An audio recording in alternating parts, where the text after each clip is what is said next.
Hello नमस्कार दोस्तों। आज की कहानी भी बिल्कुल अजीबो-गरीब है।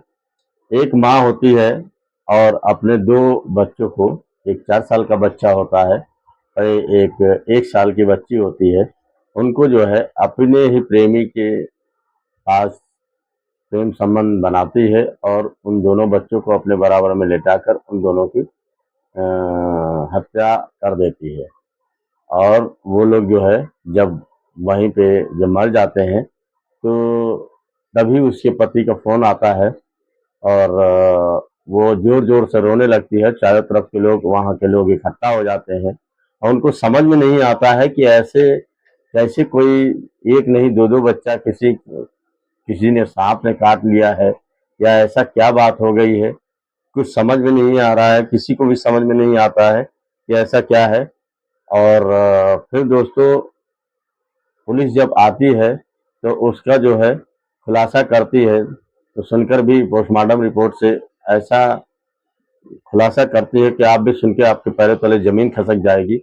आप सोचने पे मजबूर हो जाएँगी कि कोई माँ जो है इतनी बड़ी हत्यारन कैसे हो जाती है, जो अपने ही बच्चों को जो है मौत की नींद सुला देती है। तो आइए दोस्तों आपको विस्तार पूर्वक ये कहानी बताते हैं। कहानी बहुत ही सोचने वाली है, सोचनीय है कि कोई माँ जो है बच्चों को इतना लाड प्यार करती है और एक माँ ही होती है जो सबसे ज़्यादा बच्चों को प्यार देती है। लेकिन ऐसा इस कहानी में ऐसा क्या हो जाता है कि वो एक नहीं 2-2 बच्चों को मौत के घाट उतार देती है। तो ये दोस्तों अगर चैनल पर नए हो तो सब्सक्राइब ज़रूर करिएगा और कहानी को लास्ट तक सुनिएगा क्योंकि इससे बहुत बड़ी सीख मिलने वाली है और आपको भी जो है समझ में आएगा कि आखिर ये इतनी बड़ी हत्या कैसे कर देती है। दोस्तों ये जो कहानी है उत्तर प्रदेश के मुजफ्फर जिले की है और वहीं का एक थाना पड़ता है बोगा और वहीं एक गांव रोलकली है। वहीं की रहने वाली एक मुस्कान होती है जो 20 जून को जो है अपने बच्चों को अपने बराबर में सुला के सो रही होती है और सोते ही सोते तब तक उसके पति का फोन आता है। उसका नाम वसीम होता है और वो वेल्डिंग का काम करता है और वो चंडीगढ़ में गया हुआ था काम करने के लिए।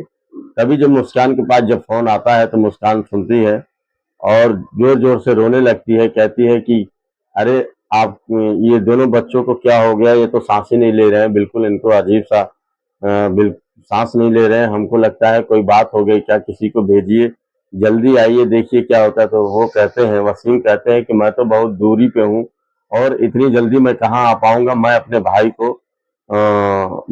भाई को अकरम को भेजता हूँ और वो एक डॉक्टर की ट्रेनिंग कर रहा है, वो तुरंत पता कर लेगा कि आखिर ये कैसे हुआ है और क्या बात है। तो दोस्तों जैसे ही वहां से अकरम आते हैं, दोनों बच्चों को देखते हैं, उनको समझ में नहीं आता है कि आखिर बच्चों को हुआ क्या है और वो मुस्कान से पूछते हैं कि बच्चों को क्या हुआ है, अचानक तुमने क्या कुछ कर तो नहीं दिया। तो कहे मैंने क्या किया, मैंने तो कुछ नहीं किया है। और ये बच्चे, मैं सो रही थी तब तक वसीम जी का फोन आया, मैं फोन उठाकर उनसे बात ही कर रही थी, तब तक जो है देखा तो इन दोनों बच्चों की सांसें नहीं चल रही थी और बच्चे जो है लगता है कि इनकी तबीयत खराब हो गई या क्या बात हो गई या सांप ने डस लिया, कुछ समझ में नहीं आया। तो रहान को भी वो जो अकरम होता है उसको भी समझ में नहीं आता है। तुरंत अपने भाई को फोन करता है, भैया ये बच्चे अब आपके नहीं रहे, इन्होंने इनकी मौत हो गई है। ये बात सुनकर जो है वसीम को बहुत धक्का लगता है, उसको समझ में नहीं आता है। वो तुरंत जो है चंडीगढ़ चंडीगढ़ से रवाना होता है और आता है, बच्चों को देखता है, उसको समझ में नहीं आता है कि आखिर बच्चों को हो क्या गया है। फिर वहां पे जो है बच्चे को ये लोग दफनाने के लिए जाते हैं, दोनों बच्चों को सब परिवार के लोग इकट्ठा होते हैं और वहीं पे जो है जो आसपास के लोग होते हैं, जो समाज के लोग होते हैं, वो लोग भी आए रहते हैं। उसी में से एक पुलिस को फोन वहीं पे कर देता है कि पता नहीं क्या बात हुई कि 2 बच्चों की लाश एक ही घर से मिली है। तो वहीं पे तब तक पुलिस आ जाती है और आने के बाद जो है लाश को रोक देती है और रोकने के बाद वो कहती है कि आखिर इन दोनों बच्चों को एक साथ कैसे मौत हुई, इनकी क्या तबीयत खराब थी। तो उसपे मुस्कान जो है दहाड़े मार मार कर रोने लगती है। कहती है कि अरे पता नहीं, मेरे बच्चे तो मेरे सामने ही सो रहे थे, अचानक उनको क्या हुआ मैं तो जान भी नहीं पाई, और जैसे मेरे पति का फोन आया, मैं फोन के लिए उठी तब देखी तो इन दोनों की सांसें नहीं चल रही है। पता नहीं मेरे बच्चों को क्या हो गया। तो इस बात पे पुलिस कहती है कि अच्छा ये बताओ कि चलो ठीक है, तुम्हारे बच्चों को कोई बात हो गई, इनका जो है पोस्टमार्टम करवाना पड़ेगा, तभी पता चलेगा कि इनकी डेथ कैसे हुई। तो मुस्कान कहती है नहीं नहीं, इसका इनका कोई पोस्टमार्टम नहीं होगा। तो ये वसीम भी कहता है कि अरे साहब मेरे बच्चों के अब इतनी दुर्गत मत करिए, क्योंकि जो है इनकी लाश लाश को दफनाने दीजिए, क्योंकि अब ये तो खत्म ही हो चुके हैं, अब इसका क्या हो सकता है। तो इस बात पर पुलिस कहती है कि देखो आप लोग परेशान मत होइए, इसकी इनकी मृत्यु कैसे हुई है पता चल जाएगा, जब तक पोस्टमार्टम रिपोर्ट नहीं आएगी हम लोग कुछ नहीं बता सकते हैं। इस बात पे गांव के लोग भी कहते हैं कि इसकी जानकारी तो बहुत जरूरी है, आखिर ये लाश ये दोनों एक साथ कैसे मर गए। तो इस बात पे भी जब वसीम चुप हो जाता है, और चुप होने के बाद फिर पुलिस जो है पोस्टमार्टम के लिए भेज देती है, कहती है इसकी बिना रिपोर्ट आए हम लोग कुछ नहीं कह सकते। लेकिन मुस्कान से पूछते हैं ये बताओ कि आखिर ये जब वसीम जी का फोन आपके पास आया था तो आप क्या कर रही थी। तो कहते मैं सो रही थी, जब इनका फोन आया तो मैंने उठाया फोन, और फोन उठाने के बाद इनसे जैसे ही बात की तो पता चला कि मैंने देखा तो इन दोनों की सांसें नहीं चल रही थी। तो इसी बात पे पुलिस कहती है कि ठीक है वो फोन कहाँ है जो आप बात कर रही थी। तो इसके बाद मुस्कान कहती है कि फोन तो मैं भूल गई कहाँ रख दी हूँ, कहाँ मेरी चारपाई पे ही होगा। तो इस बात को कहते हैं पुलिस कहती है कि अरे चारपाई पे होगा, आसपास देखो कहाँ है। तो इस बात पे जो मुस्कान काफी ढूंढती है, कहती है सर पता नहीं कहाँ गिर गया या कोई उठा ले गया। तो इस बात पे पुलिस को शक हो जाता है कि आखिर कोई फोन से बात कर रहा हो, घर में कोई है नहीं, अकेले यही है, आखिर रख के कहाँ भूल जाएगी। तो इसने कहा ठीक है तो अपना फोन नंबर बताओ, मैं बात करता हूँ देखता हूँ कहाँ है। जब फोन नंबर बताती है तो फोन से स्विच ऑफ बताता है। स्विच ऑफ बताता है तो पुलिस को तुरंत शक हो जाता है कि ये जो है वो कुछ न कुछ गड़बड़ यही लड़की ने किया है, मुस्कान ने ही किया है। फिर वो मुस्कान को जो है कुछ बोलते नहीं है, क्योंकि उस समय का समय बहुत ही गड़बड़ था, क्योंकि बच्चों का जो है पोस्टमार्टम के लिए गया था, पहले से कुछ भी कहा नहीं जा सकता कि आखिर क्या हुआ है। फिर वो लोग चुप हो जाते हैं, कुछ बोलते नहीं हैं। पुलिस चली जाती है, और जाने के बाद जब पोस्टमार्टम रिपोर्ट आती है तो उससे पता चलता है कि दोनों बच्चों को जहर दिया गया था, और वो जहर के कारण मरे हैं। इस बात पे पुलिस को पूरा 100% शक हो जाता है पूरा, कि ये पूरी पूरी तौर पे मुस्कान ही इन बच्चों की कातिल है, क्योंकि कोई बाहरी आदमी अगर आएगा तो बच्चों को गला दबाएगा या उसको कोई चीज से धार धार से काटेगा या कुछ ऐसा करेगा, लेकिन ऐसा नहीं है। इन दोनों बच्चों को जो है जहर दिया गया है, और ये जहर से मरे हैं, इसका मतलब जो है इस मुस्कान के ही कुछ किया है। तो पुलिस जो है आती है, पुलिस और मुस्कान को पकड़ती है और कहती है कि तुम सीधे सीधे बता दो अपने बच्चों को तुमने क्यों मारा। तो इस बात पे रोती गिड़गिड़ाती है कि साहब मैं अपने बच्चों को क्यों मारूंगी, बच्चों को क्यों, क्या हम बच्चों ने हमारे साथ क्या किया है कि मैं बच्चों को मारूंगी। कहते हैं कि बच्चों को तुम्ही ने मारा है, क्योंकि जहर दे के कोई बाहर नहीं मार सकता है, ये सब तुम्हारा ही काम है, तुम्ही ने किया है, सही सही बता दो, क्योंकि जो है हम लोग सब जान चुके हैं कि ये कैसे मरा है। इस बात पे मुस्कान भी पहले तो रोती बिलखती है, लेकिन बाद में जब पुलिस सख्ती करती है तब वो कबूलती है, कहती है कि देखिए मेरी शादी जो है वसीम जी से जो हुई थी वो 5 साल पहले हुई थी, और इनसे इनकी पत्नी जो है पहले 7 साल पहले इन्होंने इन्होंने जो शादी की थी, उनकी 7 साल पहले जो है शादी हुई थी, लेकिन इनकी पत्नी ने इनसे डाइवोर्स ले लिया, तलाक ले लिया, ये उनके साथ नहीं रह पाए।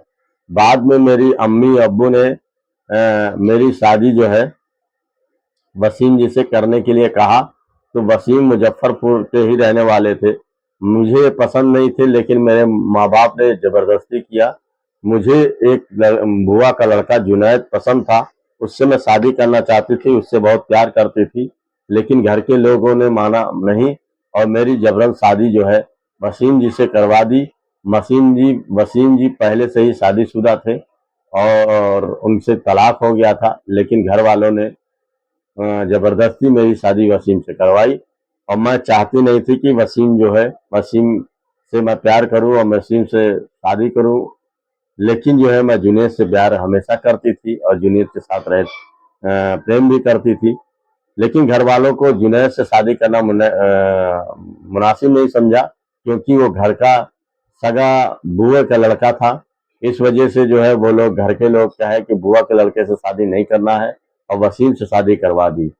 वसीम जो है वसीम जो है पहले तो ठीक ठाक रहे, और इनसे शादी से पहला बच्चा, मुझे जो बेटा हुआ था उसका नाम अरहान था, और उसके बाद जो है एक छोटी बेटी पैदा हुई जिसका नाम अनाया था। और हम लोग का परिवार बहुत ही सुखमय से चल रहा था और सब कुछ ठीक था। और वसीम जी जो है ये चंडीगढ़ कमाने चले जाते हैं, और जब चंडीगढ़ कमाने चले जाते हैं तो वहीं रह के वेल्डिंग का काम करते हैं, और जो मेरा खर्चा होता है खर्च उठाते हैं, वहीं से पैसा भेजते हैं और सब कुछ ठीक चल रहा था। कभी एक दिन मुलाकात मेरे सगे बुआ के लड़के से जुनैद से हो जाती है। जुनैद मेरा पहला प्रेमी था। उसको देख के मुझे पहले की प्यार की बातें याद आने लगती है और हम लोग दोनों मिल जाते हैं। मिलने के बाद जुनैद कहता है, देखो मैं तुमसे अब भी उतना ही प्यार करता हूँ, लेकिन जो है तुम जो है तुम मैं तुमसे शादी कर सकता हूँ, लेकिन ये दो बच्चे तुम्हारे हैं, इनसे इनको मैं नहीं रख सकता, क्योंकि जो है कहीं भी लेके जाऊंगा तो लोग यही कहेंगे कि दूसरे के बच्चे हैं, और मैं कैसे अपना लिया और कैसे क्या किया, और आगे चल के बच्चे मुझे अब बाप का दर्जा नहीं देंगे, बल्कि मुझे नीची नज़र से देखेंगे। और मैं नहीं चाहता हूँ कि ये बच्चे को जो है मेरे साथ ले चलो या अपने साथ रखो। तो ये कहता है कि देखो ये जुनैद भी नहीं रखना चाहेगा, क्योंकि जुनैद जो है टीबी का मरीज है और तबीयत उसकी ठीक नहीं रहती है, बच्चों को कहाँ पाल पाएगा। तो ऐसा करो, इन बच्चों को या तो किसी को दे दो, और या फिर जो है इन बच्चों को रास्ते से हटा दो, यानी कि इन्हें मार डालो। तो इस बात पे जो मुस्कान होती है वो कहती है कि मैं इन बच्चों को कहीं दूंगी तो इतना आसान नहीं है बच्चे देना, आदमी पूछेगा क्यों दे रहे हो, क्या बात है। तो कहती है कि इनसे अच्छा जो है इन दोनों को मार ही दो, क्योंकि जो है मार देंगे तो कोई जान भी नहीं पाएगा, और मैं तुम्हारे साथ यहाँ से भाग चलूंगी, हम लोग शादी कर लेंगे। ये पूरी प्लानिंग करती है, और प्लानिंग करने के बाद जुनैद से कहती है कि ऐसा करो, इनको कहीं से जहर ले आओ और मैं जो है इंतजाम कर दूंगी। तो इस बात पे जुनैद जाता है, और जाने के बाद एक जहर इंसाइट नाम का होता है वहां से लाता है, और लाने के बाद एक दो गुलाब जामुन लाता है, और गुलाब जामुन में मिलाकर जो है जो 4 साल का बच्चा अरहान होता है उसको दे देती है। वो गुलाब जामुन बड़े खुश होकर खाता है, और जैसे ही खाता है कुछ देर के बाद उसके मुंह से झाग आने लगता है, और वहीं पे वो खत्म हो जाता है। उसके बाद ये क्या करती है कि दूध लाती है, दूध में जो है थोड़ा सा जहर मिला देती है। मिलाने के बाद वो जो लड़की उनकी रहती है अनाया, उसको जो है वो दूध पिला देती है, और पिलाने के बाद कुछ देर बाद झाग आता है, और वो भी जो है इस दुनिया से चल बसती है। उसके बाद जो है जब दोनों खत्म हो जाते हैं तो जुनैद बहुत खुश होता है, कहता है चलो किसी को पता भी नहीं चलेगा, और वो जो झाग होगा आता है मुंह से पोंछ देती है, और वो पता भी नहीं चलते हैं कि इनको कैसे इनकी मृत्यु हुई है। और तुरंत जो है वहीं पे ये दोनों एक दूसरे से प्यार करते हैं। प्यार करने के बाद वो शारीरिक संबंध भी बनाता है, और कहता है चलो रास्ते का कांटा हट गए, अब मैं तुमसे शादी कर लूंगा, कुछ दिन के बाद जो है हम लोग यहाँ से भाग चलेंगे और शादी कर लेंगे, हमेशा के लिए बवाल खत्म हो जाएगा। लेकिन दोस्तों, कुदरत को कुछ और ही मंजूर था। ये कभी सपने भी नहीं सोची थी कि पुलिस आ जाएगी और इसका बॉडी का पोस्टमार्टम हो जाएगा और जहर का पता भी चल जाएगा कि हम ही ने दिया है।